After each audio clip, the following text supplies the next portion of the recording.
welcome to another episode of the CPG Guys podcast.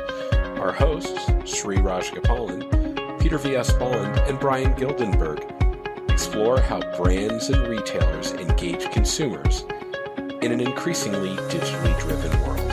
And now, here are the CPG Guys. Hello and welcome to the CPG Guys podcast, where we explore the omni-channel digital journey of brands and retailers and the service providers that support them. I'm your co-host, PVSB, and when I'm not podcasting, I serve as Partnership Acceleration Lead at Flywheel Digital, the leading managed services company that helps brands accelerate e-commerce growth. I'm coming to you today from the Great White North. How's it going, as we record this, I'm up in Halifax visiting Mom for her birthday. All you good sons and daughters, make sure to make time to see your parents on their birthdays if they're still with you. That's what I suggest. It's always a great investment. I'm joined for today's episode by my fellow co-founder of the podcast. He's the father of recording artist Ria Raj. You can follow her at riaraj.com. There's a link to her site in the digital liner notes of this podcast. I know Papa's really proud of all the success his daughter has had. He's a Yankees fan, but he's living in the shadow of Chavez Ravine out in La La Land, where my beloved Dodgers are in first place in the National League West. Please join me in welcoming the man known as Sri. Sri, what's cooking over in the Raj Mahal? It's interesting you refer to the Yankees, because at the time of this recording, they're 60-61, not even in contention for wild card any longer, and I'm actually going to the game, and our guest today is a Yankees fan, which I don't get a lot of. So at some point, we are going to discuss how good the Captain 99 really is. All that said, Peter, doing fine. I am looking forward to the game tomorrow. Anytime I go to Yankee Stadium, it feels like I'm in a temple, so I worship it. Well, at least they're not in last place, Sri. And in fact, speaking of last place in the American League East, I'm going to go see that team play against the Dodgers this Sunday at Fenway. That's right. Mr. Gildenberg and I have got front row tickets to watch the Red Sox go down. I know you'll be cheering on the Dodgers, as you always do when they play the Red Sox, right, Sri? For sure. Guaranteed. All right. Well, before we get to our guest, I would very much like to implore our audience to engage with this community we're creating by first subscribing to this podcast on your favorite platform, Apple, Spotify, Overcast, whatever it is. And make sure you are also following us on LinkedIn, where we publish new content. Not one, not two, not three. Oh, let's just get right to it 7 days a week. Monday, we have CPG Bites with Mio Marketplace's Sean Halter. Tuesday, Jeff Malmud from Mindshare brings us the Retail Media Minute. Wednesday, our Fresh 4 co-host, Andrea Lay from Loom Group, shares her new series Behind the Curtain, along with the new CPG Guys episode that debuts. Thursday, Brian brings us the Gildenberg Omni Comment. Friday, new episodes of Fast Forward and CPG Scoop podcast debut. Saturday, it's a new CPG Guys episode. And of course, Sunday, we have the Fresh 4 with Andrea and our dear friend, PackView's Melissa Burdick. We're also very proud to sponsor Next Up, formerly known as Network of Executive Women, whose mission it is to advance all women in business and promote gender equality in the workplace. We're giving away 50 memberships to this prestigious organization. I gave away one today, Sri, after I had breakfast with a contact of mine here in Halifax. Please, if you want to take advantage of the networking and educational resources, give us an email at contact@cpgguys.com. If you're a female entrepreneur, you're at a small business, or you're at a big business and your company isn't already part of Next Up, we'd like to be able to introduce people to this worthwhile organization. So please do give us a call. The digital liner notes of this very episode contain hyperlinks to our site, the other collective podcast sites, our LinkedIn page, and of course our landing page on Next Up site. So Sri, what should we do? Let's go, CPG Guys. Let's go, Peter. Let's go. I know, we got to come up with a better cheer than that. I got a better one for you. Okay. Let's go, Yankees. Oh, well, that's an effort in futility. But anyhow, Sri, we'll leave it at that. Oh, Peter, my guest and I are just upset we can no longer taunt with the word 1918 anymore. It was good while it lasted. It was a good. Hey, it could have been worse. Think about those long-suffering Cubs fans that finally managed to overcome that curse. But anyhow, Sri, we talk a lot about on this podcast. It's retail media. When we're not talking baseball, it's no surprise. It's the third wave of digital advertising after search and social, and it's really growing much faster than the previous two waves. The investment decisions made against retail media have been elevated rapidly from the marketing managers supporting the particular retail customer to the CMO, and in many cases, even the board of directors are approving the kind of investments that are going up against retail media. CPG brands are struggling to really build a successful marketing strategy with retail media as an increasingly important component of their marketing mix. So the question arises as to how organizations need to build an effective structure or process to activate retail media to drive sales successes and profitable brand growth. Well, here to speak with us about how retail media is disrupting marketing structures is the digital commerce lead at WARC, W-A-R-C, an essential company that has been helping marketers and strategists, quote unquote, make it WARC since 1995. I love that tagline. It's so much fun. Please join Sri and me in welcoming to the podcast, Gregory Grudzinski. Gregory, how you doing, man? What's going on? I'm doing well, Peter. Thank you. It's a pleasure to join you guys. As you mentioned earlier, it's a tough year to be a Yankee fan, but I'm going to hold fast. They're my team. I still have this shred of hope that things might turn around. I also want to say I'm a longtime listener, even though first-time guest here at the program. So thanks very much for having me. Much appreciated. Oh, we're excited. We're excited to have you here, Gregory. It's a fun. We have a lot of fun, as you can see in our pre-show prep. We were kidding around, and we carry it right on into the episode. We find that making it a little more enjoyable. It's kind of like Mary Poppins. A spoonful of sugar helps the medicine go down. Because sometimes the stuff we talk about, some people outside our industry might think is dry. We like to make it a little more fun, and I think that makes it enjoyable for everyone. For transparency purposes, I want to mention that as we record this episode, Gregory's company WARC is actually a sister business to my company, Flywheel Digital.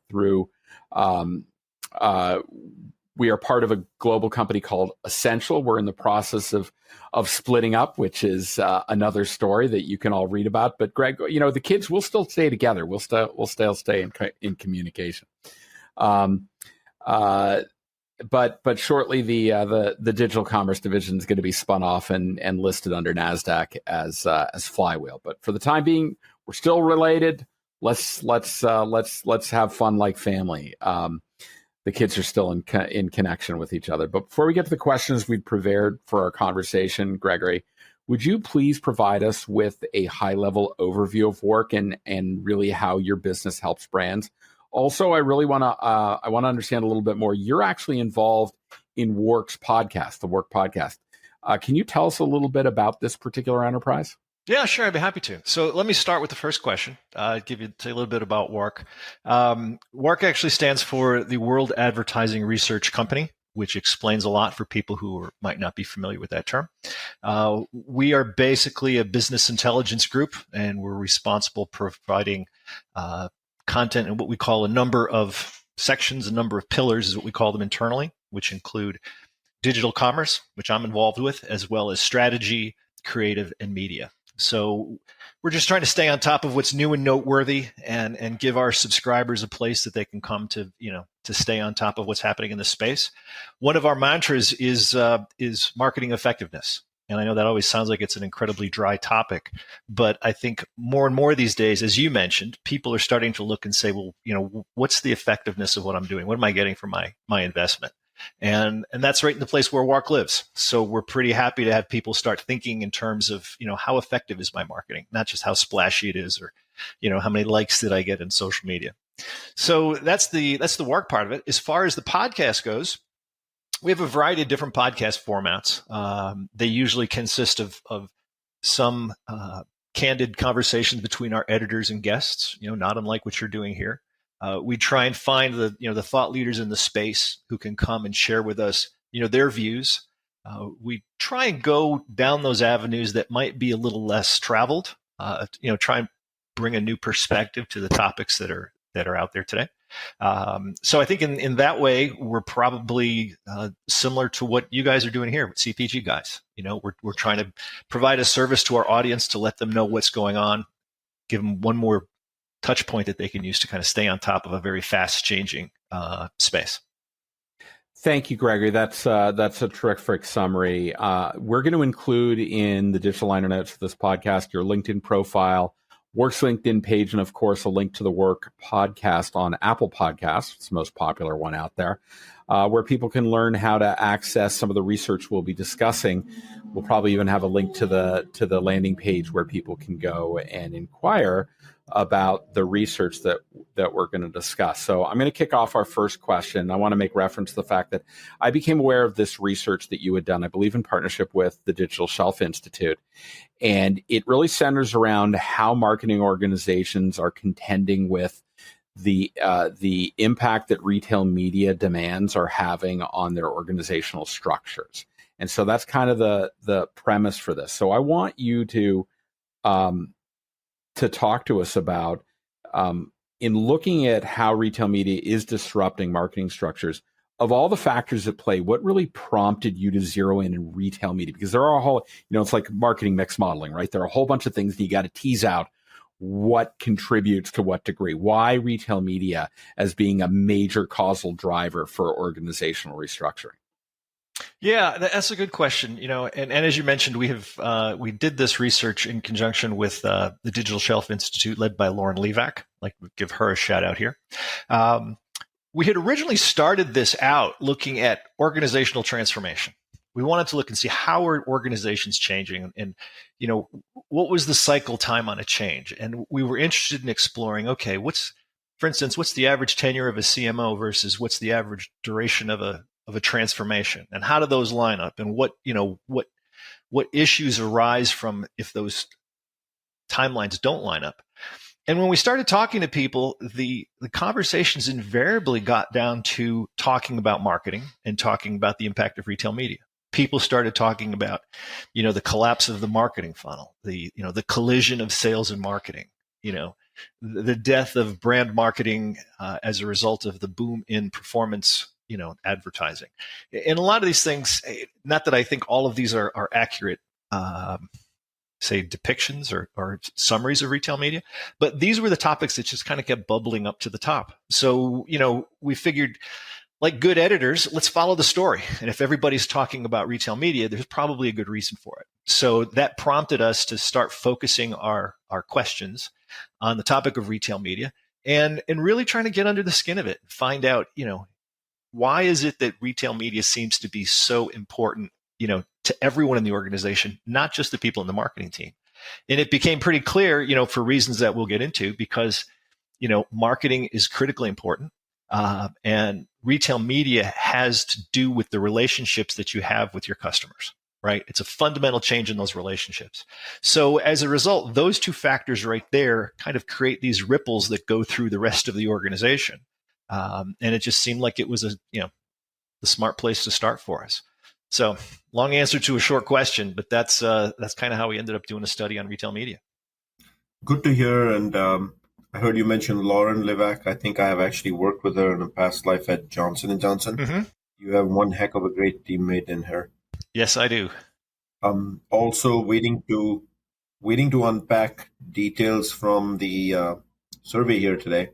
And as we do that, the natural question that I am going to gravitate to is retail media has obviously been reshaping the industry for quite some time now. I'd say the last 3 years is a different trajectory than the past. So how is retail media reshaping the traditional path to purchase?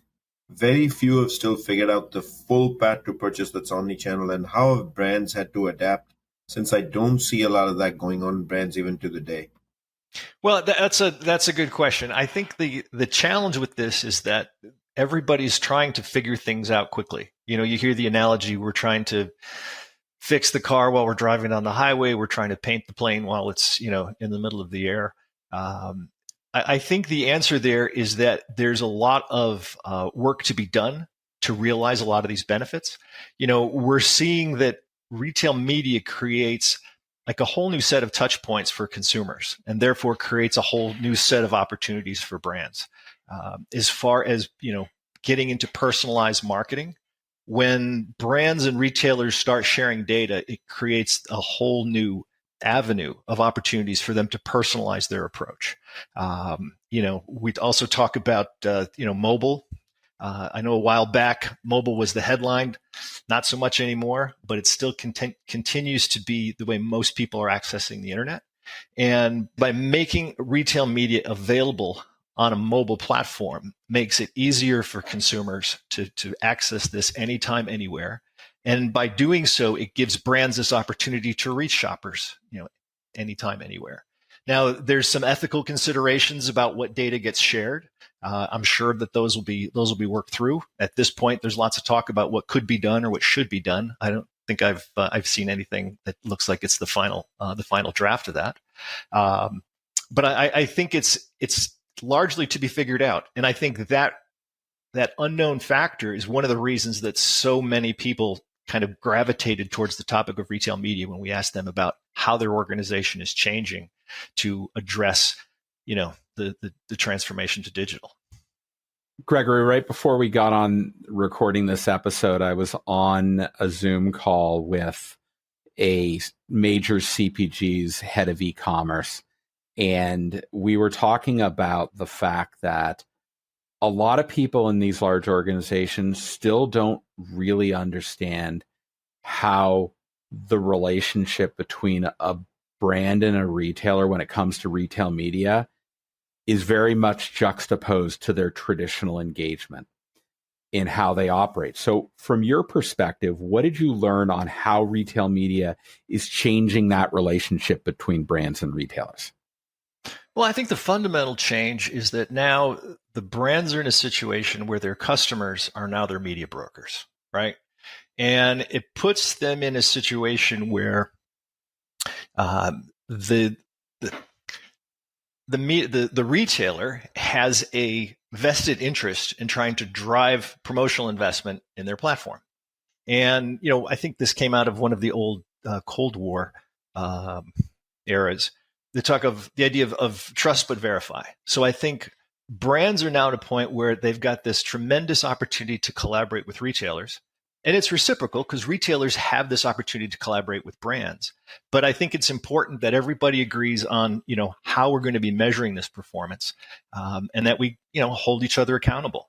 For the bigger brands, I think it's relatively, I don't want to say easy, but it's probably easier for them to be able to get this kind of arrangement going with some of the big retailers. But it's a little trickier for some of those, the kind of the mid-size, the smaller brands, that might not have as much clout with the, sales volume with a specific retailer or in a specific category to kind of, call the shots. They're kind of at the whim of whatever their retail partner wants to do. But I think for the most part, the idea is that, by sharing this information together, you've got a whole new avenue of data to be used in joint business planning, all kinds of collaboration. I think the opportunities for personalization are what really are remarkable. I mean, if you look at it, the retail media platform is going to capture, all of my spending at a given retailer. Say it's Walmart.com. So they're going to know if I gravitate towards, low sodium products or low calorie products, God forbid. Now, you might say, well, the retailer can capture this same information on a loyalty card, but the last stat that I saw says only 50, 60% of transactions in brick and mortar retail are captured on a loyalty card, where everything that's done on a retailer's website is captured and linked back to me. So, that gives brands just a real boost. And for them to be able to collaborate with retailers, use this to their mutual benefit, I think is powerful. Yeah. I'm sorry, I didn't mean to interrupt you. Oh, no. I was just going to say, one of the things that came up in this conversation I was having is, I mean, if most brands just do a back of the envelope calculation based upon what, say, someone like Amazon is reporting is, here's how much revenue I got from retail media, here's how much income, profit that generated, right?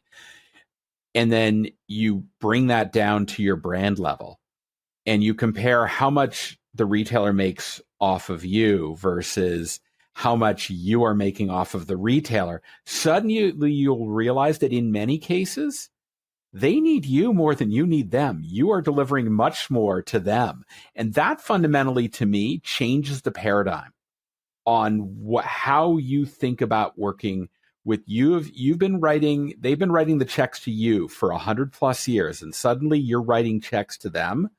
That has enormous implications to how you can do things and the decisions you make, particularly as you go to justify big swings in budget, as you think about moving from traditional media mechanisms like linear television and print advertising to invest in retail media. And you have a lot more power to demand the kind of measurements you've been talking about that are important to justify those decisions. Yeah, I would agree. That's an interesting point. I hadn't looked at it in terms of what's the spend on each side, but it's clear that I think for the longest time retailers have had the upper hand, and then it kind of switched back to brands having the information about the performance of the products and the consumer insights, and now it's kind of swinging back to retailers. I'm hoping that pendulum will kind of settle in the middle. Maybe it's naive, but I'm hoping that it'll kind of come to rest in the middle, and both groups will see that there's an opportunity for us to work together, set mutually agreed upon metrics and targets, and go from there. Gregory, the thing that drives me crazy when Peter mentioned it, I triggered, which is linear TV, right? I think I read it was either the Wall Street Journal or some reputable publication that indicated that linear TV is pretty much dead, no longer is it on the dying strands. The decline in linear TV is too significant to ignore. Retail media is the only full funnel marketing, I can't say only, but the strongest full funnel marketing platform, because intentionality is already arrived when someone comes within a retail ecosystem. Yet you can still do upper funnel sort of impressions. Brands still hold on to the day to linear TV because it's just something they know and they can execute it easily. It drives me pretty crazy. I'm not saying it's not appropriate for a handful of brands and a certain show, but to win on linear TV today, you got to be really picky where you choose to advertise versus just doing linear TV vanilla across the nation like brands do. But I'm going to go to functions well beyond marketing and selling in this case. Gregory, unless you had an opinion on what I said, I'd love to hear that. No, I think that I would agree. I was just having a conversation with some of our team, I think it was last week, and we were talking about Super Bowl advertising. We were looking at some data that came in from that. And someone in the room said, wow, they quoted the dollar amount that a minute of Super Bowl advertising was worth. And I don't recall the exact number, but someone in the room said, wow, that's a lot of money. And then someone else quickly followed up and said, it seems like a lot of money, but when you look at it for the number of eyeballs that you're getting for that, it's pretty cheap. And it's also just about unrivaled. You can't get that kind of reach just about anywhere else. So, I think it's interesting what's going on with linear TV. And I think a lot of those dollars are getting freed up. One of the questions we get is where are the funds coming from for retail media? I'm sure a significant number of those are coming from linear TV. I'll make an exception for Super Bowl and other live events, but there's not a whole lot of those left anymore. And we notice even within the NFL, a lot of them are moving to streaming platforms like Prime Video is a simple example. But my next question for you is really functions outside of marketing and selling in a brand ecosystem. How are functions like, let's say, R&D, logistics, supply chain, and the corresponding marketing partners of sales being influenced by the move to digital commerce? I think a lot of this is centered around unit economics.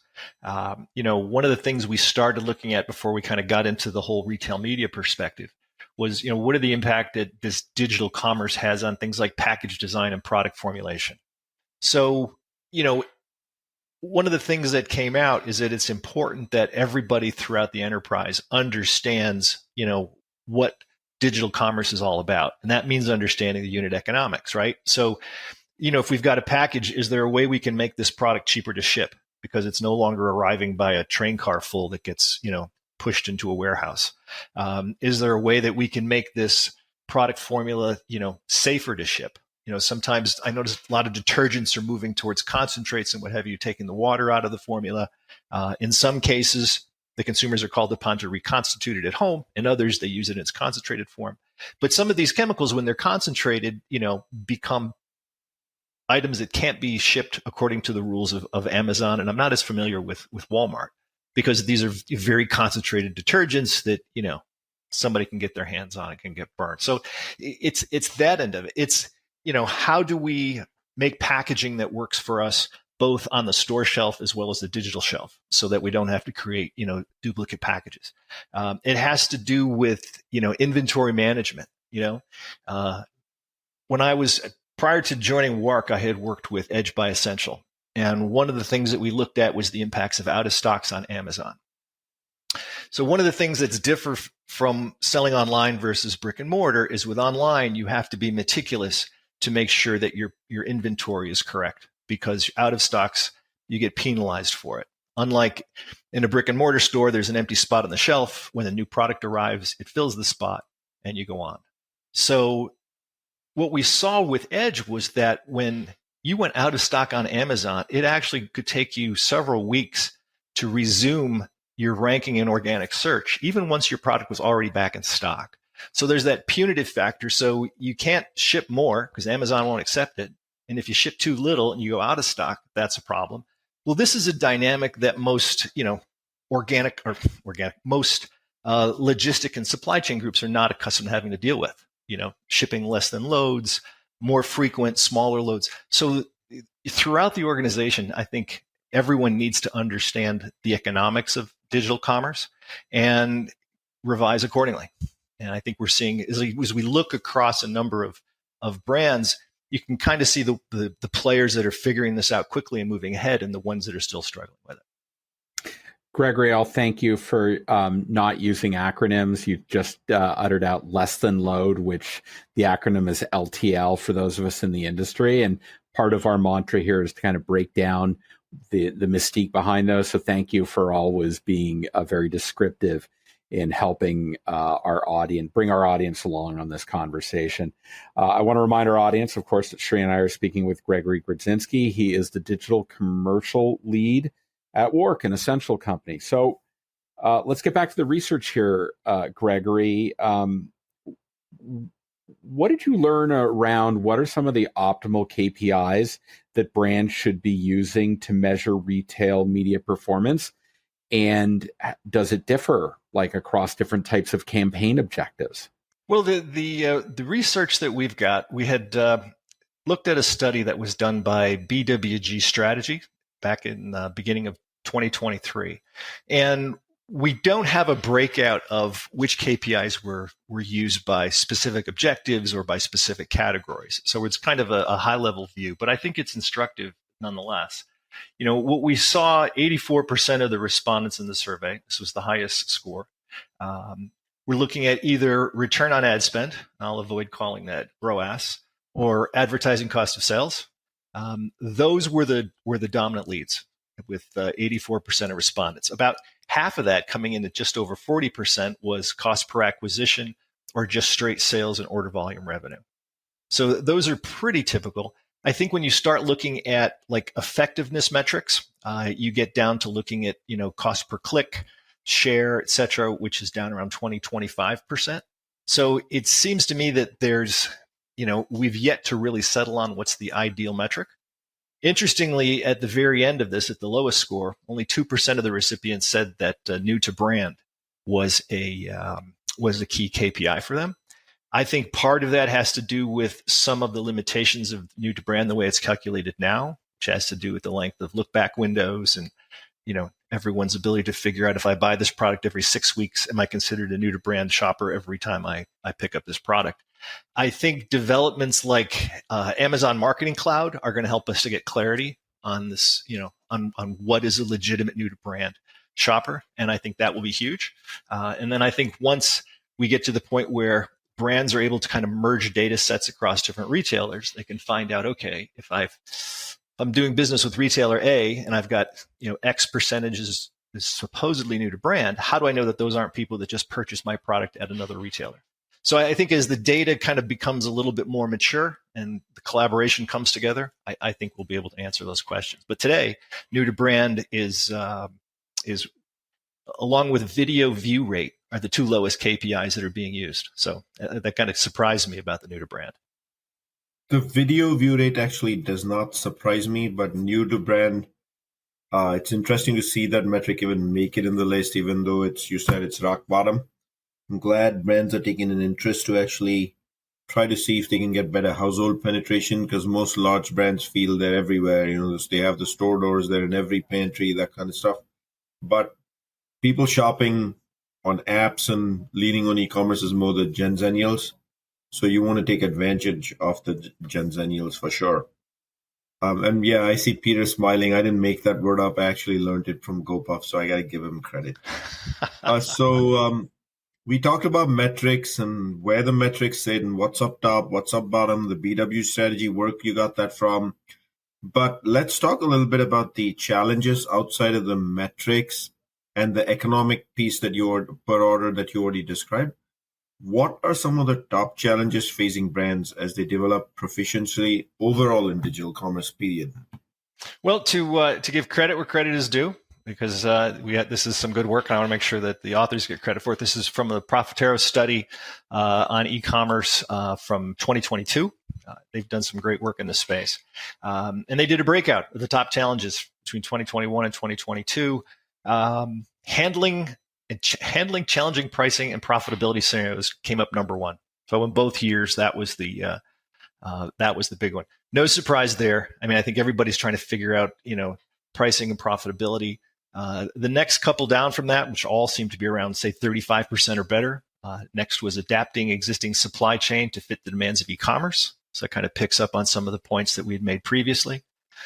Third one is everybody's favorite topic, attribution. Attribution for online influence on offline sales. I think that's an area where I think there's a lot of investment going right now, just from some of the folks that I talked to on the research side. So I think that will be pretty exciting. If we flip it around the other way and say, what are the challenges that are getting easier, if we will, from 21 to 22? The one that the fewest people have said is a top challenge is getting budget approval. So it looks like the industry understands that this is, e-commerce is the growth engine. After that, we see prioritizing increasing retailer investment demands for e-commerce support. So that's kind of in the same boat. And then the last one, securing incremental dedicated headcount. It's interesting because Lauren and the DSI is working with WARC right now, and we're doing another study on recruitment and retention in the digital space. And everybody that we've spoken to has kind of echoed the same sentiment. It's like the message has finally gotten through to the stakeholders that we need to get people who understand this, this business. We need to get them quickly, and we need to get them upskilled and move forward. So I think these are the, some of the top challenges and some of the challenges that we've made the most progress on in the past couple of years. So Gregory, I want to give credit to a previous employer of mine, Johnson & Johnson Consumer, out in Skillman, New Jersey. And I want to give credit to my manager there, David Pottist, who was the chief customer officer. And when he hired me, one of the things he said is we will support e-commerce because we want to lean in. And what he would do on the incremental headcount side is anytime they closed a headcount in a different part of the business, could be on the capability side or the brick and mortar side, he actually moved that headcount over to e-com. And it was an integral part on how I was able to build a team back there maybe 10 years ago and actually start developing the e-commerce business for Johnson & Johnson. So it stands out in my mind even to the day. And, it's very timely you talk about this, Shri, because just today, the head of talent at Flywheel mentioned to me that they've got an open position for head of Amazon growth to manage our relationship with that very important pure play / omni-channel retailer. So the fact that they're looking for talent everywhere on service providers, on brands, on retailers is a testament to the growth that this industry is driving.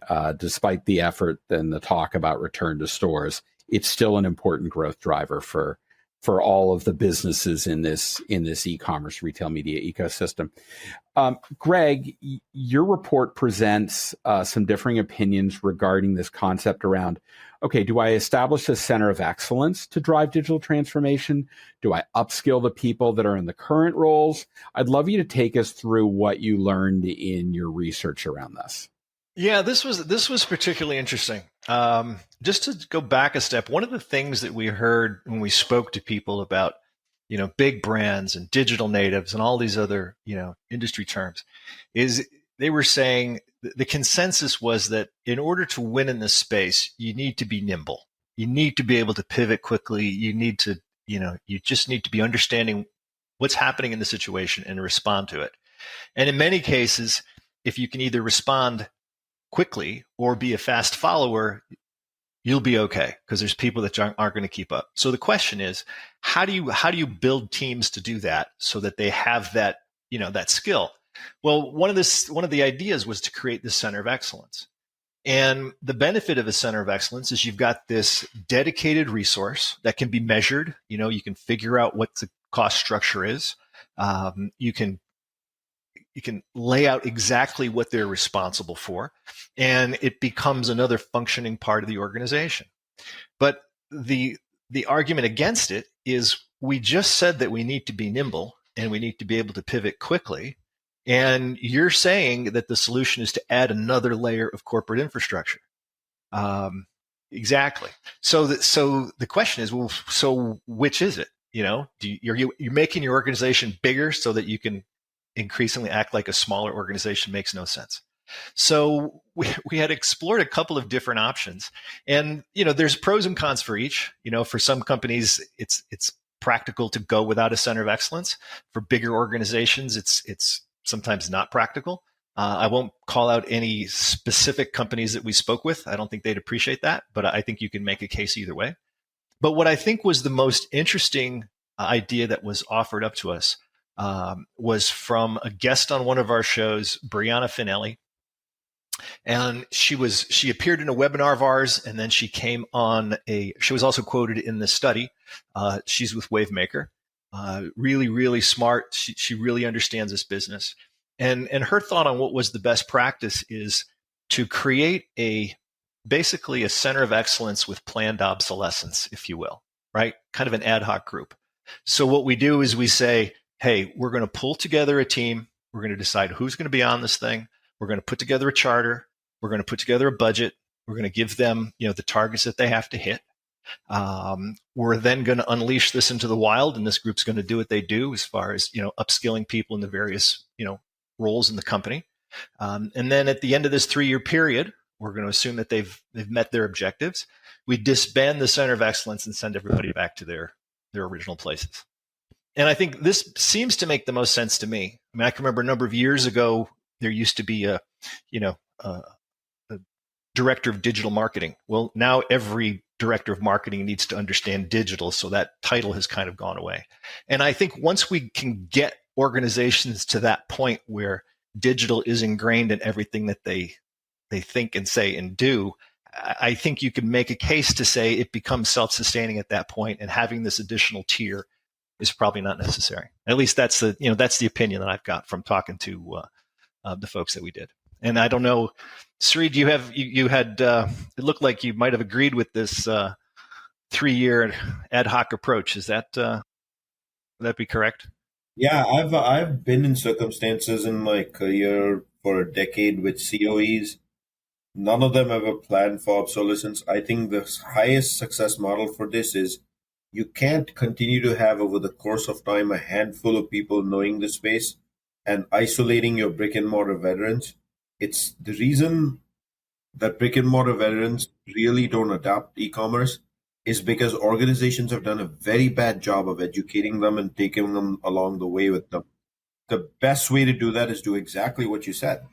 Plant them back in the existing organizations after you complete training and taking other people with you, and things will work out just fine. And but I think partially, Gregory, the reason that doesn't happen to the day, for me, it's not negotiable. That's the right model.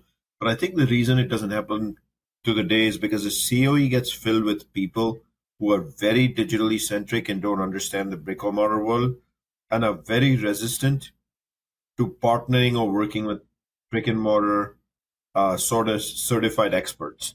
And I think that's what holds it back from happening. So we have to find a way for a happy medium to be able to do this. There's no debate in my head. Yeah, no, I agree. I think that one of the comments that we got is the center of excellence, with no disrespect intended to anybody who's building or works in a center of excellence. But the center of excellence is, in this person's experience, made people aware and knowledgeable of what was supposed to happen with digital commerce, but it didn't orient them as to how to use it to improve business performance. They It has to be embedded back in day-to-day business. Yes. They understood the value, they understood what product detail pages, how they were supposed to be used, the role that they have in conversion and search, but it was almost more of an academic background that they had versus get in there, get your hands dirty, and figure out how to make this, sell more widgets. So, Gregory, I do agree that step one is necessary, which is you first have to educate them to understand, and they have to be willing to understand there's ROI. Mm-hmm. The bigger piece of this is once they understand the ROI and as part of step one, what do they do with it? And that's where the part two never comes. But everything you refer to and what you said and what we just discussed here is really change management at the end of the day. To me, those that execute change management will put it back in the business. Those that don't will just keep it forever and keep pointing fingers. So in the report, it's pretty clear that you actually spoke with a number of CPG insiders about org change. So can you give us some of the outcomes of what the winning companies do? Yeah. Actually, we get into this in some detail in the report, so I welcome a chance to get into that. We've got to boil down to kind of 6 points. One is the winning teams, they've made it really clear to their organizations, how digital works. They understand it's not just about selling stuff online. They understand there's implications. There's ripples, as I said earlier, that go back and affect product design, R&D, logistics, every aspect of it. And these same groups also have, what I call an evangelist in chief, right? Because so much of this isn't something that you can just read a PowerPoint on and understand. You almost need somebody who's constantly pushing this, who's constantly forcing the organization to move forward, move out of its comfort zone to understand, how do we not just, win in this new space, but how do we innovate in this new space? How do we feel at home here? So that's one of them. I think the other thing is the willingness to have like cross-functional career paths, if you will. One of the things that we touch upon in the recruitment and retention research that we're doing right now is in order to attract top talent, you've got to offer them a career path. They're not coming there for a job, and everybody's on LinkedIn, so they're always going to be vulnerable to getting, offered a better role at a higher paycheck someplace else. So how do you make sure that the talent that you've got is cross-trained so that they're giving value back to the organization and that you're investing value in them? So it's a mutual win-win. Third point that a couple of companies that we spoke to about on the retail media, a bigger picture was to have a North Star. What is the guiding principle that we're working around? It's not that we're just trying to figure out a whole new way to go to market which is driven by our online presence. It's like, let's boil that down to what do we have to be really good at in order to win? And I think the one organization that we called out individually in the report was winning at the digital shelf was their North Star. Their point was that all of this advertising and promotion and customer segmentation, all this other stuff, brand building, was for naught if they weren't winning at the customer shelf. So they started with the customer shelf and worked backwards. And I'll just kind of quickly move through these last three. This was a big one. What level of risk can the organization tolerate? There has to be you have to be willing to make mistakes. You have to be willing to be wrong about things. This seemed to be one of the kind of the main cultural differences between some of the old brick and mortar guard and some of the digital folks. I think the digital teams accept that they're going to place some bets and they're not all going to win. And there's nothing wrong with that as long as they're winning more than they're losing, or at least as long as they're learning more than they're not. I think that's huge. I think organizations have to be ready to build relationships with their retail partners so they can work with them as basically their media brokers and not just as their retail media outlets. And then finally, I think they just need to be realistic about, what they can, what their organization can accomplish. One of the things we hear from people who've like joined organizations and found out that, well, this wasn't exactly what I thought, is when people talk about organizations, it's sometimes easy to get their aspirations mixed up with the actuality of the situation. I think everybody in the CPG business aspires to have a robust online business where e-commerce does more than its share of, new business growth, and they have healthy relationships with the retailers. The real question is do you have a structure in place? Are you ready for that point? Or do you need to do some serious foundational transformation to get the right people in the right places, get these relationships turned in the right direction so that at some point in the future, you can do this? Because this is not something that you can just like throw the switch and it happens, overnight. So there was a lot that came out of the study, but I think these were probably what I would say is the top half dozen points.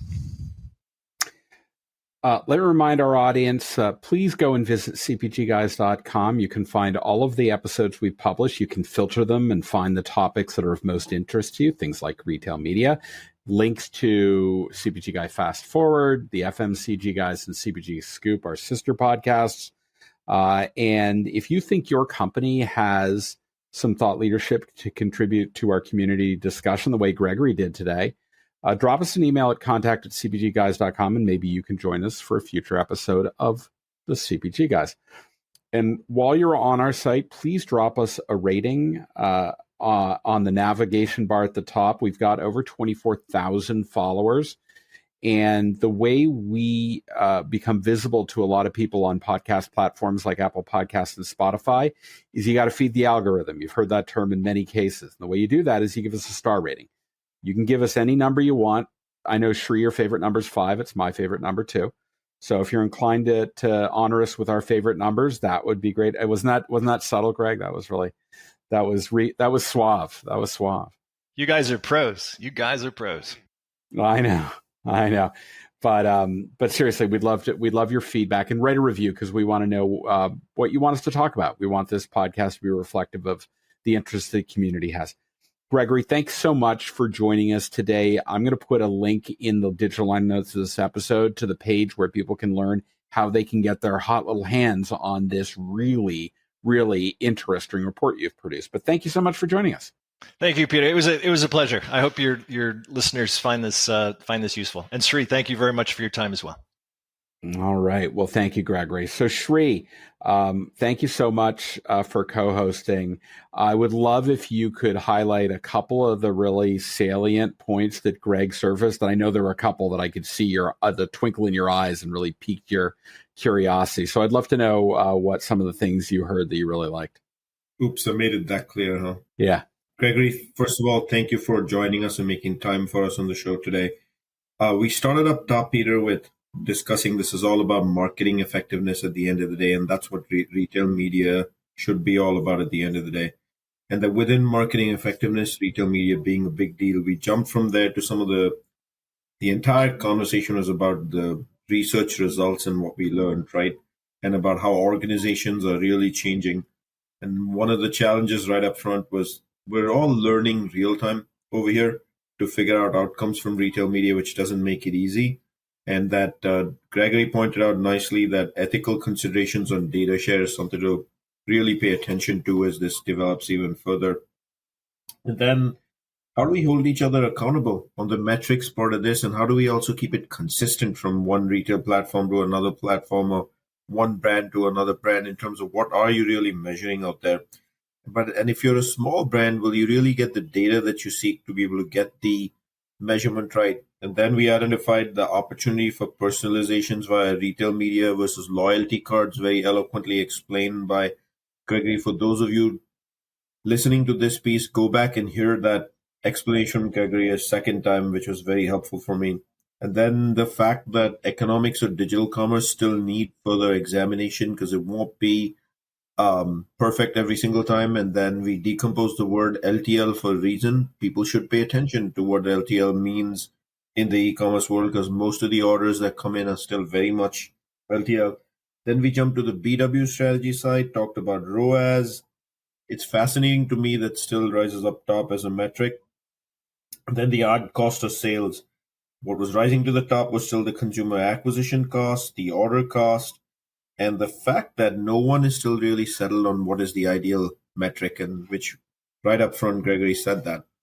But I was also happy to note that even though it was ranked absolute bottom, one interesting metric that has made its way, and I'm happy that it has, at least a couple of people are thinking about it, is video view rate and who's new to brand. That's interesting to know that in the future, those are things coming up. Challenges that people face, getting budget approval, retail support, how do we get the proper level of retail support? We chatted a little bit about incremental headcount and how to carve that out, how to build teams with omni excellence. What has happened historically is the word center of excellence we've become used to that word. And what happens when you do that is you do that so that you can measure the cost structure of it and you lay out exact responsibilities. But I'm not so sure that makes it nimble, because it becomes more of a coaching exercise and convincing people this is the right thing to do versus actually getting stuff done. So the right model, I think we both agreed, was COEs with planned obsolescence, and I think that is victory. It's a victory lap for people. Lastly, we got into CPG brands and learnings from them. It's good to hear that for the most part, CPG brands are now, over COVID at least, have evolved to being fully aware that digital and omnichannel are non-negotiable due to the impact it does. Gregory talked a little bit about evangelists in multiple functions, and one North Star, that people should really hunker down on based on the survey results, is winning at the shelf. If you don't win at the shelf, a lot of the other stuffs, like one of the questions I asked Gregory up front was the path to purchase. It's not even going to matter if you don't win at the shelf. So the way I equate that is the basics. Are you getting your digital shelf right? Do you have if your PDP, and it all starts with the PDP. How many times, Peter, have we talked about content? If you don't nail content, give up. Just give up. And then finally, the importance of risk tolerance. And how did I do, Gregory? Did we get it all? I think you got it all. Well done. You're paying close attention. Appreciate that. All right. Thank you. Thank you for that summary, Shri. And as always, I cheated. I take notes. I take meticulous notes. He does. Shri, as always, thank you for joining me on this journey that we undertake to learn about brands, retailers, and service providers in this ecosystem. And Gregory, again, thank you for joining us. If you want to hear more of the kind of insights that Gregory shared with us today, remember, the link to the actual research is in the podcast show notes, but also a link to the WARC podcast. Please go subscribe there. They've published 150 episodes. They're really terrific. They're young and Shri. They're like half our age, 150. But still, we hold out good hope for these guys. Let's give them a little boost. When you're over there, give them a rating. I just gave them a 5-star rating. I think Shri will probably do that too. But please subscribe to the WARC podcast. They produce some really thoughtful content and share it with you. Make sure you avail yourselves of it. It's free, doesn't cost nothing, as John Belushi would say in Animal House. But anyhow, thanks again, everybody, and we look forward to speaking with you on the next episode of, wait for it, the CPG Guys podcast. Goodbye.